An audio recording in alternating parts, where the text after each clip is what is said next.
Let's talk about Dr. Gary Chapman's love languages and how this applies in your business.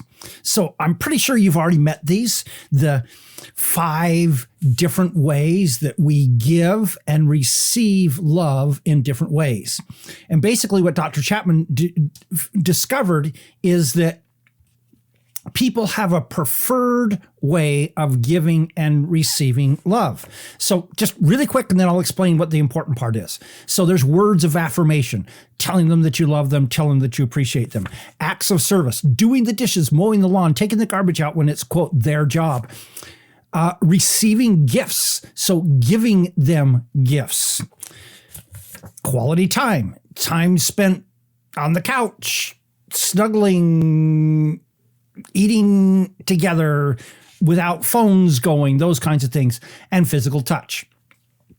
So here's the real important question. How do these learnings apply to your customers and clients? So those of us who are in relationships, it's pretty clear that these things, understanding this about our partner, thoroughly helps in the process of going through the day-to-day aspects of a relationship. But could this apply with your customers and clients? My argument is absolutely. And let me show you some implications of this on your business. Number 1, your customers and clients have a preferred love language, their best way of receiving love. And now when I say receiving love, most of the time we're not actually loving our clients, though I know we feel lots of real close feelings towards them. What I'm saying here is we want our customers and clients to feel like we appreciate them, to feel like we value them. That can be done through these love languages. So they have a preferred way of being told that you love and value them. And you will be better in your business if you figure out how to serve their particular set of needs. Now, here's the most important one in this entire thing. So your default love language may be different than theirs. So let's take this back to a relationship for just a minute. So let's say your default language is gifts, giving and receiving gifts. Her default love language is acts of service. So you come home with this gift of flowers, and especially if your budget's tight, what she's really saying is save the money and do the dishes for me. Now, I realize there's a lot behind what I just said, lots of assumptions and things like that.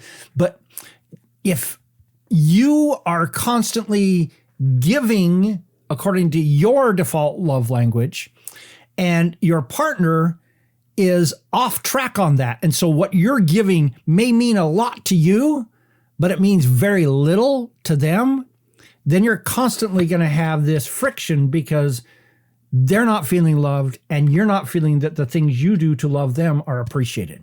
All right, now let's take this into the client side. So when we've got clients, they have a default love language, and your default love language may not match theirs. Well, here's the thing. Theirs trumps yours. So back to the thing about doing the dishes. If what she really wants is acts of service and you keep giving her stuff, that's going to create a problem over time. Not that she won't appreciate the gifts you give her, but what she really wants is you to give her acts of service. Same thing applies here. And so so clearly this works better when you have a one-on-one relationship, like a coaching or a consulting kind of thing, where you can actually determine what their love language is and give them indications that you appreciate them by utilizing them. But here's the next question. What if you have a group program? So I sell a course I could have 50, 20, 200, 2,000 people in that course. How in the world do I meet that?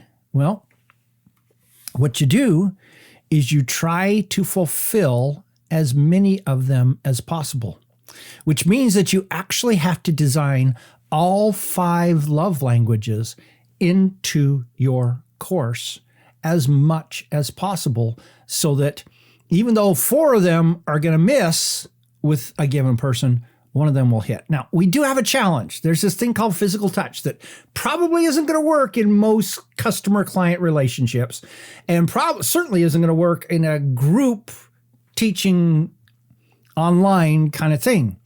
But this is one reason why oftentimes, like when you do a live conference, it's really good to, at the end of it, set up a background, have a photographer there, have people come by and they can take a picture with you, because oftentimes those who want and value physical touch will want to give you a hug. That's one way you can solve that particular need. So here's the question. What are you doing to consciously exhibit the 5 love language in your work with your clients and customers? And how are you doing that when you are dealing with them as a group? I'd love to hear your answers in the comments. This is Don Crowther saying, just go do this stuff.